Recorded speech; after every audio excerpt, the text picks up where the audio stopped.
everybody, it's Femtrooper, and today I'm going to be talking about games on my Jrpg wishlist.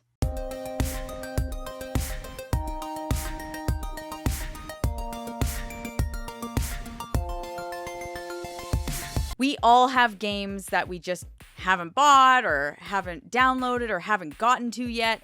Well, so do I. I have a big list of JRPGs that have just been released years ago, whatever. They're still on my list to buy, and for whatever reason, they're on my list still of games that I just haven't bought yet. And I know we all have these lists, and today I thought I would share a bunch of JRPGs that I still don't own, but would like to buy. I want to know your thoughts, and I also want to know what games are on your list that you just haven't gotten around to buying yet. Of course, before we get into the video, please make sure to subscribe if you're not, click like, and let me know what JRPGs are on your wish list. We're going to start off the list with an indie title that I really want, and the reason that I haven't bought it yet was because I just wanted to get it physically, but that doesn't look like it's going to happen, so I'm going to have to just bite the bullet and download it, which is fine, because if it's a great game, whatever, right? The game is Chained Echoes. I still haven't played it, I still don't own it, and a physical copy is currently being made, but it's been like a 2-year thing, and it's kind of sketchy, so I never ordered one, and so I don't know if that's going to happen, but it is a game that I could totally just download and play at any time, so I'll have to just do that. But I have heard nothing but amazing things, that this is like a stellar, amazing, fantastic indie JRPG. It's made by like one person. I'm very blown away by that. It looks really good. It looks totally up my alley. It's colorful. It's whimsical. It's just the right amount of medieval JRPG-ness that I like. So I want to check out Chained Echoes. Have you played Chained Echoes? Please let me know if it would be a game that I would like. It's just one that I still haven't gotten to yet. Let's go with a really old game, and I really want to play this game. That game is Final Fantasy Mystic Quest. Yeah, I haven't played it, and I realize that it's sort of a black sheep game. You know, it's supposed to be super easy. It was like a dumbed down JRPG for the West. And then I feel like over the years, people have kind of grown to appreciate it and like it. But I still haven't played it. So I do want to eventually play it. I'll probably play some kind of like ROM or emulation version of it. However, I still would probably go and buy the physical copy on Super Nintendo just because I like owning stuff. And so I do need to get around to buying that because I don't own it yet for Super Nintendo, but I do want to. I like me a good, really easy JRPG. You guys know that. And I have to say, Final Fantasy Mystic Quest has an amazing soundtrack. Any of the tracks that I've played in Theater Rhythm have been amazing, solid, awesome, fun, total bops. It's a great soundtrack. So I'm like, I don't know what the deal is with this game, but it actually looks really fun. So yes, Mystic Quest for the Super Nintendo, it's still a game I don't own, and it's still one I need to play. The next game is a 3DS game, and I actually own it for the DS, and that is Radiant Historia. Now, I know that they remade it for 3DS, and that's why I want it, because I dropped the DS version because I unfortunately hit a really hard part, kept trying, and I just, for whatever reason, the game has been dropped. I haven't gotten back to it, and it's been like 8 years. Whatever. I feel like I would probably just rather play it on the 3DS now at this point and give it another try. There's an easy mode. I feel like, you know what? I just really enjoyed the game. I just want to get through it, and I want to see what happens. And I was having a good time. It was a really cool experience. I really liked the grid-style battle system, and I also really liked the time travel aspect. So it's a cool game.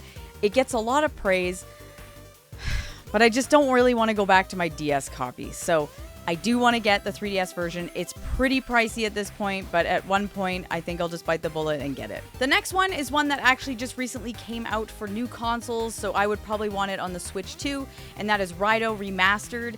It looks really cool. Again, I know it's an SMT game, and I'm not big on that, but I have been told that, you know what, it's a little different.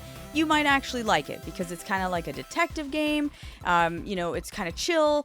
There's difficulty settings, and it does look cool. I will admit, it does look interesting, and I do kind of like the concept of it, being in this early 20th century Japan.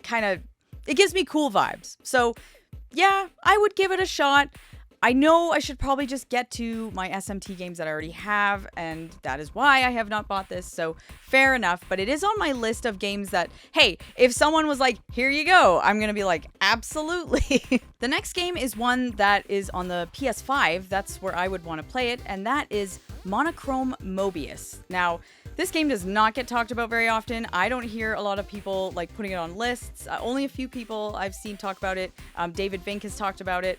Looks really cool. He's given it praise. So I'm like, okay, I would definitely give this a shot. It looks super colorful, vibrant, kind of exciting, and like very anime. And I'm like, this looks like a fun game. So if you've played Monochrome Mobius, please let me know, because it is a game that has sort of just been sitting on my wish list for a long time now. And I'm like, you know, do I buy? Do I not buy? I mean, my backlog is so big, but that's why it's not a priority. But I'm also like, that game looks really cool. So if it was on sale, maybe I would grab it. Like, I don't know. It just looks really interesting. It's like a, you know, a total JRPG that looks like a Femtrooper thing. At least that's what I think. So I want to know about Monochrome Mobius, if you have played it or not, and let me know if it's any good, because I don't know. I'm very curious about it, and just based on visuals alone, I'm like, I would try that. Okay, the next one is one that is based on an anime, and it's just called Eden Zero, and it just came out. I would play it on the PS5. It looks really cool. It has like a sci-fi aspect to it, and I'm like, would I like that? Now there is a demo. So I will say that there is a demo. I need to play it to know for sure if I want it, because I could play the demo and end up hating it, right? So I still haven't gotten around to that. But it is one that I still am like, that looks pretty interesting. And like, I like games that go through the anime from beginning to either a certain point or to the end. And I have been told that the Eden Zero game does start from the beginning, and then it kind of like goes through the anime. And I think it stops at some point, but you know, I'm not 100% sure. But if you know, or if you've played it, or you know something about it, please let me know. Would I like Eden Zero? Because it looks really cool. I love, obviously, that style of game, and I love games that go through anime, because I don't have the biggest amount of time to, you know, watch anime. So if I can play through a game that goes through an anime and plays like an anime with cool cutscenes and, you know, fun story arcs and all that kind of stuff, I am so there. So if that's what this game does, and it does it well, then I would 100% be down to check it out. So let me know about Eden Zero. And finally, the last game I'm going to talk about on my wish list today is an indie game called This Way Madness Lies. Now, this is a game that is made by the same guys who did Cosmic Star Heroine, which I thought was actually a really solid, fun game. So I'm like, I gotta check out their other stuff. And then they made this game called This Way Madness Lies, and it's like a magical girl JRPG, and I guess the characters really like Shakespeare, so there's a lot of Shakespeare references. I'm not necessarily a Shakespeare person, but I love magical girl stuff. Give me magical girl JRPGs any day. There are not enough. There's only like a few, and you think, really? In the JRPG world, you would think that there'd be like tons of magical girl like JRPGs. I guess not.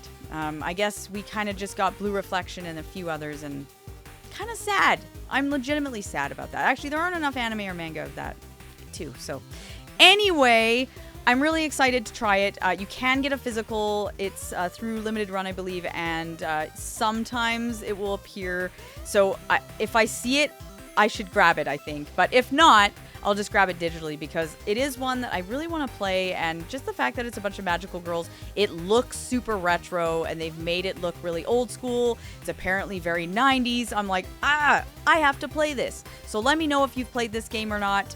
It's definitely one that I don't know if I've seen anyone talk about, actually. So maybe I should play it and be that person. So those are some games that are on my JRPG wish list. Some definitely interesting titles that I don't hear a lot of people talk about, and that's kind of why I wanted to bring it up, because I thought maybe I can learn something, and maybe I can give you some ideas of games to look into, because they all look really cool, and I definitely want to get them and play them because they just look awesome. So let's all check it out together. Let me know what you think about those games, and if I would like them, or if you've played them. I definitely want to know in the comments. Please let me know, and of course, I'll see you guys in my next video.